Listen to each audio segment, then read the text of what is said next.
तख्ती हटा दे।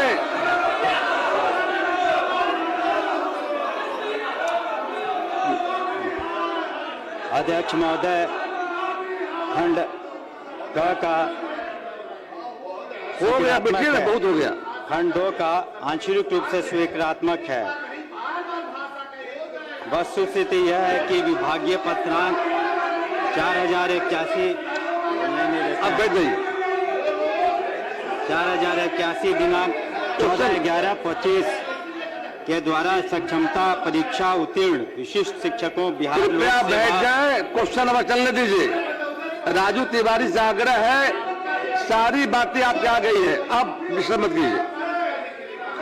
उत्तीर्ण विशिष्ट शिक्षकों बिहार लोक सेवा आयोग द्वारा अनुशंसित एवं नियुक्त महाविद्यालय अध्यापकों को महंगाई भत्ता, चिकित्सा भत्ता, शहरी परिवहन भत्ता, मकान किराया भत्ता या वार्षिक वेतन वृद्धि को HRMS पोर्टल पर अद्यतन कार्रवाई करने संबंधी पत्र निर्गत किया जा चुका है। साथ ही विभागीय आदेश ज्ञापक 3068 दिनांक राजू तिवारी जी फिर आग्रह कर बैठिए, आप प्लीज बैठ जाइए। कल पूरा समय दिया, क्वेश्चन नंबर विश्राम मत कीजिए। 16 दिनांक 12/11/21 के द्वारा पूर्व से निर्गत आप लोगों के बात पे प्रोसीडिंग में नहीं जा रही है। माननीय मंत्री का जवाब हो रहा, सुनिए जवाब। पे मैट्रिक्स को प्रतिस्थापित करते हुए अप्रैल 2021 से वित्तीय लाभ अनुमान किया गया है तथा यदि किसी शिक्षक पुस्तकालय अध्यक्ष का मूल वेतन अपने से कनीय शिक्षक पुस्तकालय अध्यक्ष से कम निर्धारित हो तो उसका मूल वेतन कनीय शिक्षक के अनुरूप निर्धारित किए जाने का भी निर्देश कृपया शांति बनाए रखें। किया गया है। खंड 3 में उपरोक्त कंडिका में समाहित है। महोदय, कोई पूरक हो तो आगे। माननीय सदस्य महोदय, आज राज्य के अंदर एक ही विद्यालय में 3 तरह के शिक्षक काम करते हैं। एक तो जो नियोजित है और विशिष्ट शिक्षक के रूप में एग्जामिनेशन नहीं देने के कारण वह भी है। दूसरा है कि जो विशिष्ट शिक्षक हैं और तीसरा जो है BPSC शिक्षक हैं। और इस तीनों में एक ही विद्यालय में किसी शिक्षक को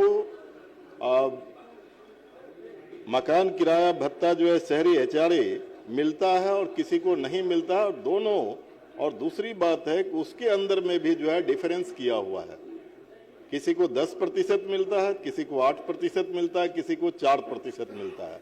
तो मेरा माननीय मंत्री जी से सप्लीमेंट्री है कि क्या आप सभी शिक्षकों को शहरी क्षेत्र में जो रहते हैं तो उनके रहने के लिए जो HRA देते हैं उसमें समान रूप से जो है आप कोई निर्णय लेकर के आप 10% अगर देते हैं तो सबके लिए क्या 10% आप करना चाहते हैं कि नहीं, ये मेरा।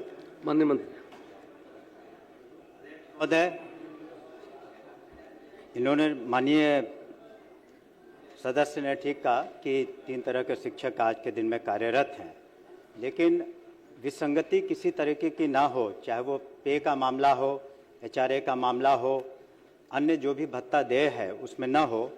तो हम लोगों ने इस संबंध में सभी को सामान्य रूप देने के लिए हम लोगों ने कार्रवाई की है। विशेष करके HRA का इन्होंने जो प्रश्न उठाया तो उसमें 5 तरह के रेट हैं। एक जो दिल्ली में है वो 30% ऑफ बेसिक पे है, बाकी टियर 2, टियर 3, टियर 4, टियर 5 में 20, 10, 7.5 और 5% बेसिक पे का मिलता है। तो अधिकांश, जहाँ तक हम लोग की समझ है, अधिकांश जगहों पर, अधिकांश जिलों में ये जो वेतन विसंगति है या HRA का मामला है, अन्य को हम लोगों ने ठीक कर लिया है। और कहीं कहीं ये काम बाकी है, कुछ बहुत कम रह गया। जहाँ तक हमारी समझ है करीब 90% ये समस्या का समाधान हो चुका है। आने वाले दिनों में 10% का भी हम लोग कर लेंगे। संख्या बहुत है, 5,87,000 से ज़्यादा हैं शिक्षक। तो कहीं कहीं पर कैलकुलेशन में और ख़ास करके विशिष्ट शिक्षकों का बहुत सारे कागजात में भी कई बार कमी पाई जाती है। लेकिन इसके और हम लोग इसमें विभागीय पत्र भी दे चुके हैं और हर मंगलवार को इसकी समीक्षा भी की जाती है ताकि इस तरह की बात उत्पन्न नहीं हो। धन्यवाद। राहुल कुमार, आ गई बात, सब बात आ गई। अब राहुल कुमार जी खड़े हुए, आगे हम बढ़ेंगे। अब बैठ जाइए प्लीज, आपका स्पष्ट हो गया, जवाब स्पष्ट हो गया। कहा तो 10% बच गया है। माननीय मंत्री ने कहा है कि 90% हो गया है, 10% जो बचा है सरकार के लिए प्रयासरत है, जाकर के जल्दी कर लिया जाएगा। समस्तीपुर के संदर्भ में, चूंकि मैं वहां से आता हूं, शिक्षक वहां मिलते हैं। नरहन पंचायत के मध्य विद्यालय नरहन, उत्क्रमित कन्या मध्य विद्यालय नरहन, प्राथमिक विद्यालय नरहन, नवसृजित प्राथमिक विद्यालय नरहन, नवसृजित प्राथमिक विद्यालय कापन, माधोपुर वार्ड नंबर 6, उत्क्रमित माध्यमिक विद्यालय भरपुरा। आप लिख के दे दीजिए, पूरा कुछ नहीं। समस्तीपुर जिला के अंदर जो है, ठीक है, आप लिख के दे दीजिए। सवाल है सर, वो पेंडिंग पड़ा हुआ है, वो आपके वहां पर डीओ के स्तर पर ये पड़ा हुआ, और इसके साथ ही कई बार हाई कोर्ट के भी कई वेतन विसंगति का मामला जो है वो समस्तीपुर डीओ के पास में पड़ा हुआ है, उसको अविलंब माननीय मंत्री श्री राहुल कुमार जी सर। जवाब मिला है ना? जवाब अभी देखा है महोदय। चलिए, मैं पूरक सीधा पूछना चाहता हूं माननीय मंत्री जी से कि बिहार राज्य के तमाम राज्य कर्मी जितने भी हैं महोदय, सबके वेतन इंक्रीमेंट, वेतन वृद्धि संबंधित वित्त विभाग निर्णय करता है, उन्हीं का संकल्प है, उसके हिसाब से वो निर्णय होता है। लेकिन जो विशिष्ट शिक्षक हैं उनके लिए अलग से शिक्षा विभाग ने एक अलग से एक संकल्प निकाला और उसके बाद उनका इंक्रीमेंट का कार्य हो रहा है। तो मैं माननीय मंत्री से सीधा पूछना चाहता हूं कि बाकी राज्य कर्मों के तरह ही उनके भी जो वेतन वृद्धि है जो 1 जुलाई और 1 जनवरी को होता है, उसके अनुरूप करना चाहते हैं? माननीय मंत्री है उसमें जब भी नियमावली बनती है या वेतन निर्धारण का मामला या वित्तीय कोई भी मामले होते हैं तो उसका निश्चित रूप से फाइनेंस डिपार्टमेंट पर उसकी सहमति ली जाती है। दूसरा, जो माननीय सदस्य ने अपना प्रश्न उठाया तो उसमें निश्चित रूप से जब विशिष्ट शिक्षक एक बार जब सरकारी सेवक बन गए हैं तब उनको जो भी सरकारी सेवक को जो भी सुविधाएं या जो भी देय होगा उनको भी मिलेगा। और जब से बीपी उन्होंने जो एक सक्षमता परीक्षा पास की है और करीब 2.5 लाख जो पास किए हैं तो उन लोग भी सरकारी सेवक हो गए, उन्हें भी वो सारी सुविधाएं दे है। जैसा कि पूर्व के माननीय सदस्य ने प्रश्न उठाया तो उस वक्त भी हमने कहा था और इसीलिए हम लोगों ने, चूंकि उनकी कैटेगरी अलग थी इसलिए अलग से इसका निर्धारण करना पड़ा, लेकिन उनके साथ किसी तरह का भेदभाव और विसंगति का प्रश्न नहीं उठता। धन्यवाद। श्री IP गुप्ता पूछ लीजिए। माननीय मंत्री ने कहा कि उनके साथ किसी तरह का भेदभाव नहीं हो रहा है। इन्हीं का अपने विभाग का, इनका शिक्षा विभाग का जो इन्होंने कहा है कि वेतन वृद्धि दिनांक 1 जनवरी 26 से देय होगा। 1 जनवरी 25 को उन्होंने ज्वाइन किया विशिष्ट शिक्षक के रूप में।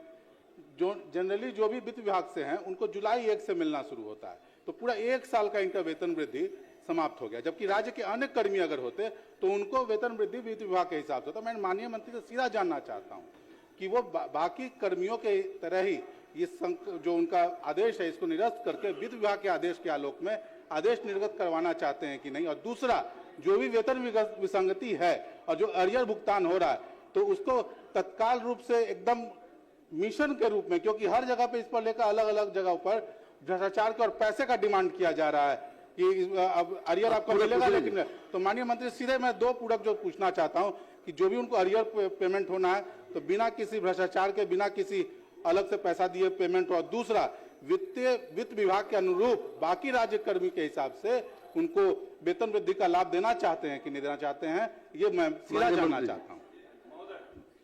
माननीय अध्यक्ष महोदय, जहां तक प्रश्न है एरियर्स का, तो वो डीबीटी के माध्यम से, चूंकि सरकारी सेवक हैं, HRMS पोर्टल पर ह्यूमन रिसोर्सेज मैनेजमेंट सिस्टम है जिसके तहत जो भी वो सॉफ्टवेयर है जिसमें पूरे बिहार के सरकारी सेवकों को दिया जाता है, तो किसी को कोई चेक या अलग से कैश नहीं दिया जाता है। इसलिए भ्रष्टाचार का अगर कोई मामला है वैसे हमारी नज़र में नहीं है तो वो डायरेक्ट डीबीटी के माध्यम से HRMS पोर्टल के थ्रू उन्हें दिया जाता है। तो एरियर्स कैलकुलेट करके सीधे उनको पेमेंट होता है।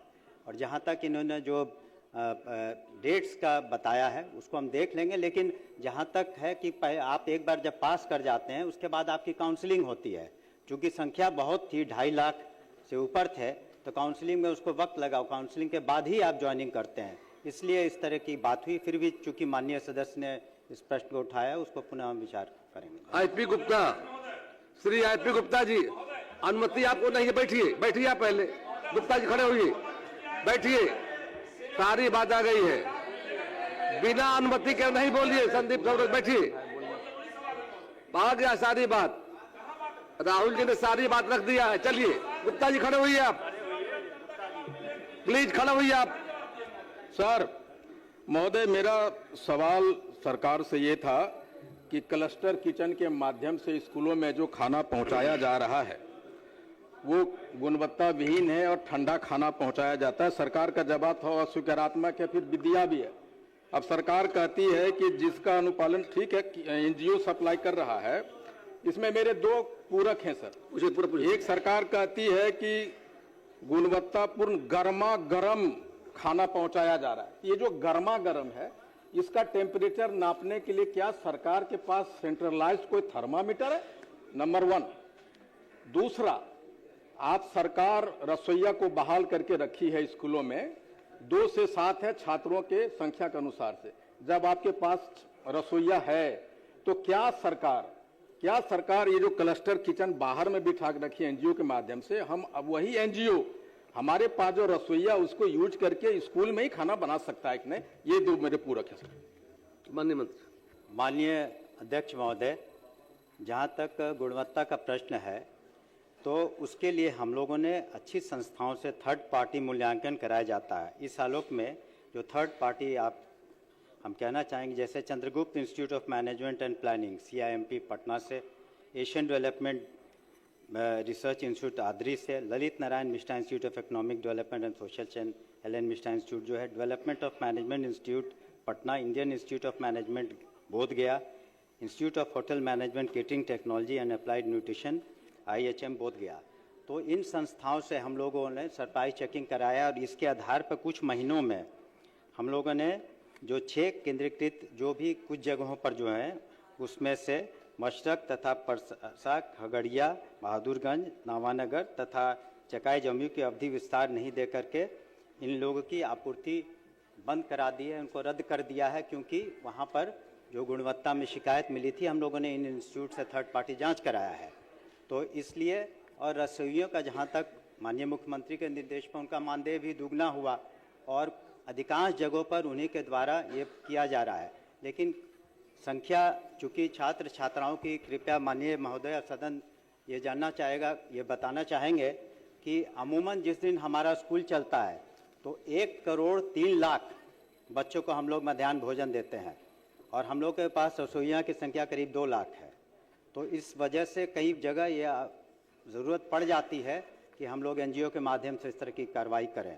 तो कहीं भी रसोइयों के हित का हम लोगों ने नुकसान नहीं होने दिया है कि इसके कारण रसोइयों का हित नुकसानदेह, और अधिकांश जगहों पर वो बना रही हैं और इस तरीके से हम लोग कोशिश कर रहे हैं कि गुणवत्तापूर्ण हम लोग दें।